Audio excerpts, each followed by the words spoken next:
मित्रों, आज हमारे बीच में आप हमारे प्रिय चाचा श्री हैं, जो कि वाराणसी में हम लोगों का अचानक मुलाकात हो गई। और आपका परिचय देते हुए मैं कहना चाहूँगा कि आपका नाम डॉक्टर मृदुल मिश्र जी है और आप वाराणसी के बड़े ही सम्मानित व्यक्तियों में से एक हैं। और आप जो हैं मुख्य रूप से तो शिक्षा जगत से जुड़े हैं। आपने प्राचार्य के रूप में राजेंद्र प्रसाद त्रिपाठी महाविद्यालय कमलापुर एकौनी चंदौली जनपद में आपने अध्यापन का कार्य किया। वहाँ पर प्राचार्य के रूप में बहुत सारे प्रशासनिक कार्यों और दायित्वों का निर्वहन किया है। और आप काशी के गौरव के रूप में विख्यात हैं। लगभग 22 वर्षों तक आपने ओम नमः शिवाय एक दैनिक प्रभात फेरी है जो आपके द्वारा एक संचालित है, शिव आराधना समिति, उसके द्वारा आपने निरंतर 22 वर्षों तक ओम नमः शिवाय का प्रभात फेरी निकाला। और अंतिम यह भी हमने पता किया कि आपने यह प्रभात फेरी केवल काशी में ही नहीं बल्कि इसका स्वस्वर वाचन बड़े ही सुंदर वचनों के रूप में वृंदावन, मथुरा, मिर्ज़ापुर कई स्थलों पर जाकर किया है। और आपको काशी गौरव, काशी पुत्र, यूपी गौरव सम्मान, पूर्वांचल श्रेष्ठ सम्मान इत्यादि कई नाना प्रकार के सम्मान पत्रों के द्वारा आपको अलंकृत किया जा चुका है। तो आज हम आपके साथ सर मुखातिब हो रहे हैं। हमने जो आपकी समिति को देखा, जो जाना, आपको पहचाना, आपने ओम नमः शिवाय जो यह एक प्रभात फेरी निकाला जो लगभग 22 वर्षों तक चला, इसका उद्देश्य क्या था, इसका संकल्प आपने क्यों लिया?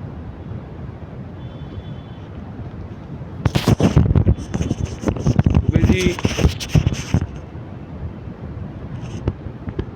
देश में आतंकवाद को देखते हुए, भ्रष्टाचार को देखते हुए और धर्म को अपने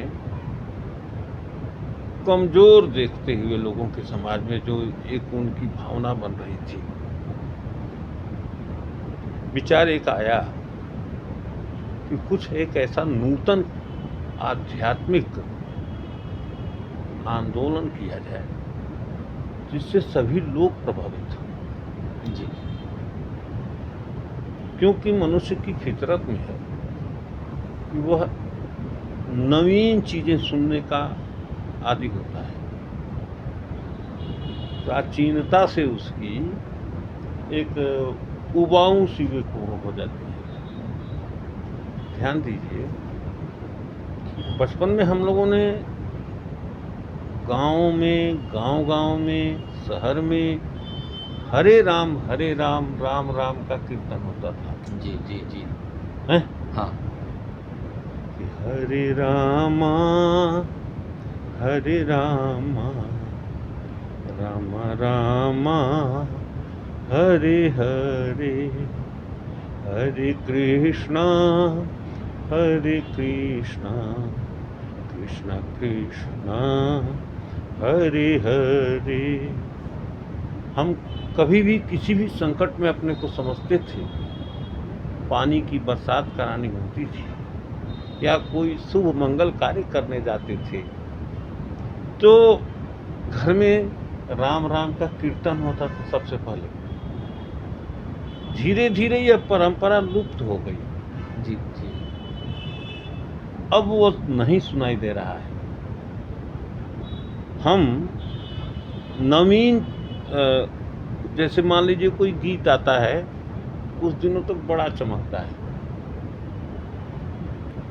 फिर वो पुराना हो जाता है, लोग उसको भूल जाते हैं। गलत कहा ना? नहीं, सही। बड़े पसंदीदा जैसे किसी फिल्म का, पुरानी फिल्म का कोई गीत आता है तो लोग याद करके उसको झूम जाते हैं, लेकिन फिर उसको गाते नहीं हैं। जी, है कि नहीं? जी जी, मनुष्य प्राचीनता का त्याग करता है, नवीनता को ग्रहण करता है। विचार किया कि ऐसा कौन सा नूतन कार्य किया जाए जिससे सभी प्रभावित। हम लोग खेल खेल में इसको शुरू कर दिया। 7 लोग सर्वप्रथम 28 अप्रैल 2002 जी जी जी, इस कार्य को शुभारंभ करने के लिए ढोलक गर्दन में मैंने लगाया। कोई ऐसा अभ्यास, कोई ऐसा किसी का नकल करने का भी अवसर नहीं था। ढोलक कैसे बजाई जाएगी, मैं लेकर के चल दिया। मेरे साथ मित्र चल दिए। धीरे धीरे वो संख्या बढ़ने लगी। धीरे धीरे 50, 60, 70 लोग प्रतिदिन प्रभात वेला में 4:30 बजे इकट्ठा हो जाते थे। शंखनाद होता था। 5 जन्य शंख है, यहाँ पे तो नहीं है लेकिन रखा हुआ है घर में। जी, आपको मैं दिखा दूंगा उसको। 5 जन शंख का वादन होता था। चलते थे। जब 3 महीना इस कार्यक्रम को होते हुए हुआ तो वर्तमान में जो काशी विश्वनाथ मंदिर न्यास के अध्यक्ष जी हैं, प्रोफेसर नागेंद्र पांडे जी, उनसे हमारी मुलाकात हो गई विश्वविद्यालय में। उन्होंने हमसे, हम लोगों की जो अपनी भाषा है, भोजपुरी के हम लोग हैं, जब प्रेम ज़्यादा रहता है तो वहाँ पर मालूम होता है कि परिमार्जित हिंदी बोलने की वो नहीं रहती। तो भाई साहब ने कहा कि कहो, सुन ली है तो अरे यहाँ से रोज लड़का उठ के प्रभात फेरी लेके जाता हूँ। मैंने कहा कि हाँ। अरे यार एक दिन दिखाता।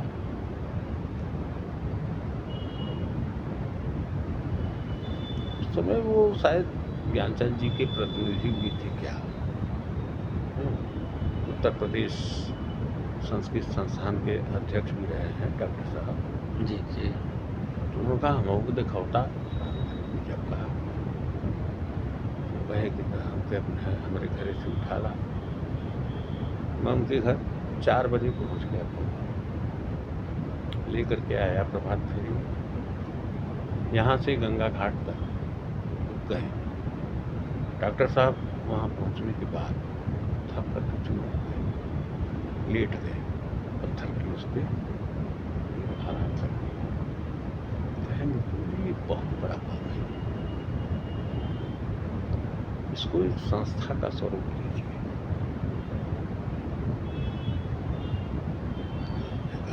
ठीक है भैया, युवा कैसे होगा तो पहले नामकरण किया जाए।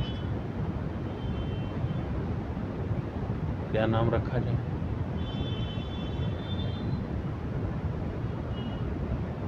डॉक्टर साहब ने कहा कि किसी विद्वान से इसका नामकरण कराया जाए। तो पंडित कुबेर नाथ शुक्ला जी संपूर्णानंद संस्कृत विश्वविद्यालय के वो रजिस्ट्रार भी रहे कभी, और फिर वाइस चांसलर भी रहे। उनके पास में गया, निवेदन किया। संभवतः उनके कार्यकाल में काशी खंड में कोई भी विद्वान नहीं था उनके ऐसा। वो उन्होंने एक काशी गौरव करके लिखा है, क्या नाम भूल रहा हूँ, बड़ी अच्छी पुस्तक उन्होंने काशी के विषय में संपूर्ण लिख डाला है। मैं गया, जाके निवेदन किया, कोई एक नाम दे दीजिए। वो 12 वर्ष की उम्र से 98 वर्ष की उम्र तक प्रतिदिन गंगा जी जाते थे विश्वनाथ जी में। उन्होंने नाम दिया शिवाराधना समिति। अब ये हुआ कि डॉक्टर साहब ने कहा कि इसका नामकरण गंगा के घाट पर होगा और रुद्राभिषेक करा के होगा।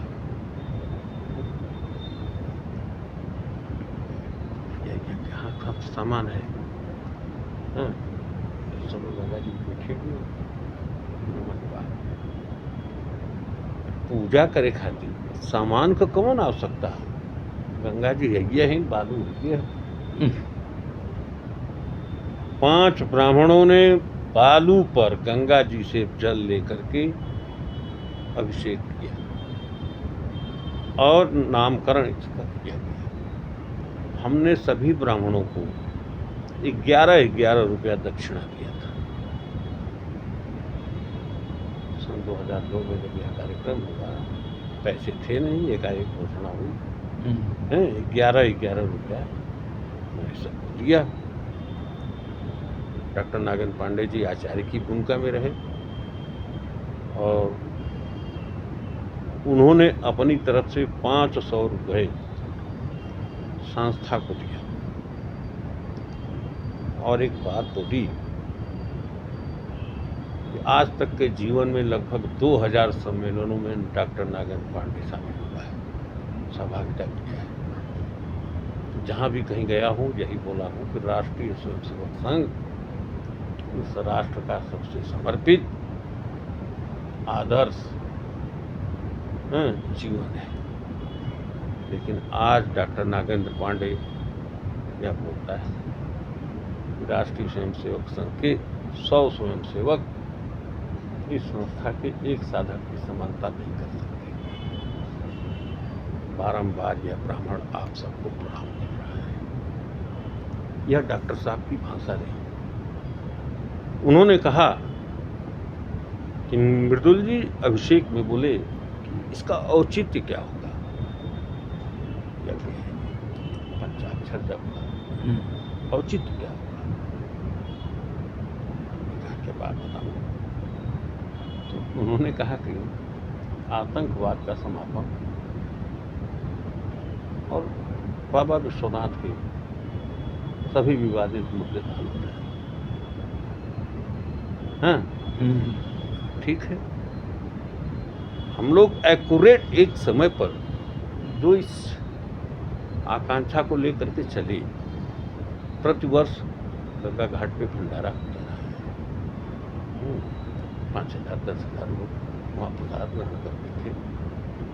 जिस दिन 28 अप्रैल को, हर 28 अप्रैल बाबा की कृपा हुई, 12 वर्षों तक जब निरंतर यह कार्यक्रम चला है, तो नरेंद्र मोदी जैसा सांसद हमको मिला है। और जो देश के प्रधानमंत्री हैं, जो देश का प्रधान, ये काशी के लिए बड़े सम्मान की बात है कि देखिए दूसरी चीज,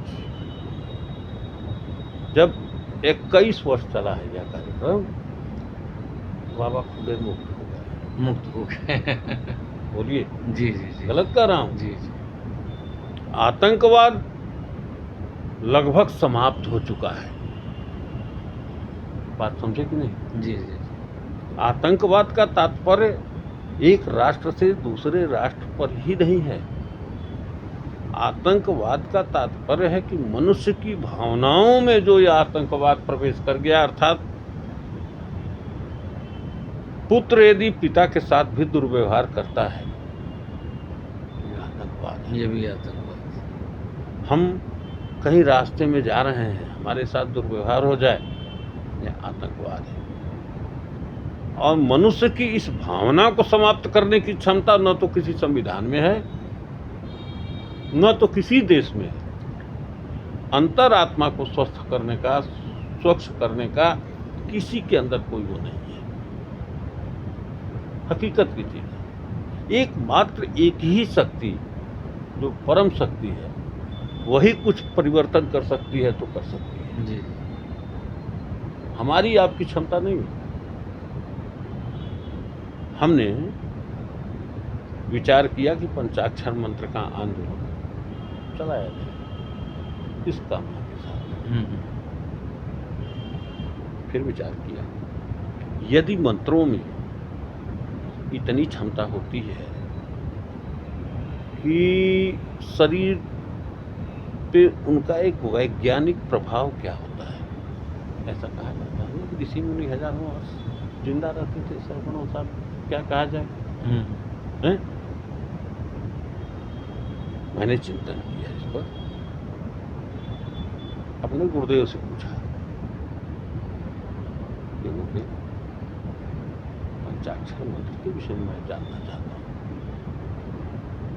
हाँ, तो मृदुल जी डॉक्टर राम प्रसाद त्रिपाठी जी के पास गए। राम प्रसाद त्रिपाठी जी को राष्ट्रपति पुरस्कार मिला था। राष्ट्रपति उनके कमरे में जाकर समझे नहीं, विश्वविद्यालय में आए और उनके कमरे में जाकर उनको राष्ट्रपति सम्मान से और ये लिखा उन्होंने वो किया था कि जब तक ये जीवित रहेंगे विश्वविद्यालय की अवस्था आधुनिक जगत के पाणिनि की उपाधि उनको दी गई थी। नागेंद्र पांडे जी, न राम प्रसाद, अच्छा राम प्रसाद जी, हाँ हाँ। उनके पास में गया, उन्होंने कहा बाबू स्कंद पुराण में इसके कुछ मिलेगा। काशी खंड स्कंद पुराण में काशी खंड। स्कंद पुराण तो नहीं, काशी खंड से तो उस मंत्र का थोड़ी होता।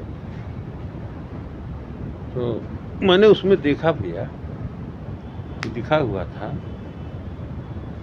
कि किम तस्य बहुर्वी मंत्रै किम तीर्थै किम तपोधरै यस्य नमः शिवायेति मंत्रो हृदय अपूजन। क्या आवश्यकता है किसी मंत्र की, जब साधना की, जिसके हृदय में ओम नमः शिवाय मंत्र का निवास हो।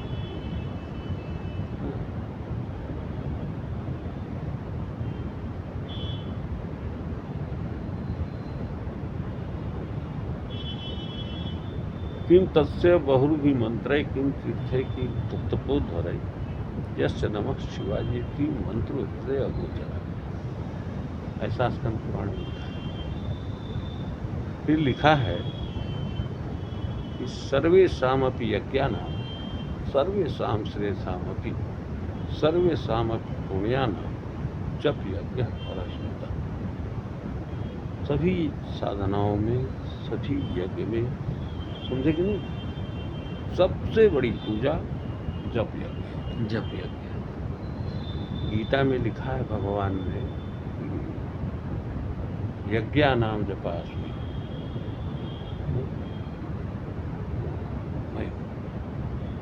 खैर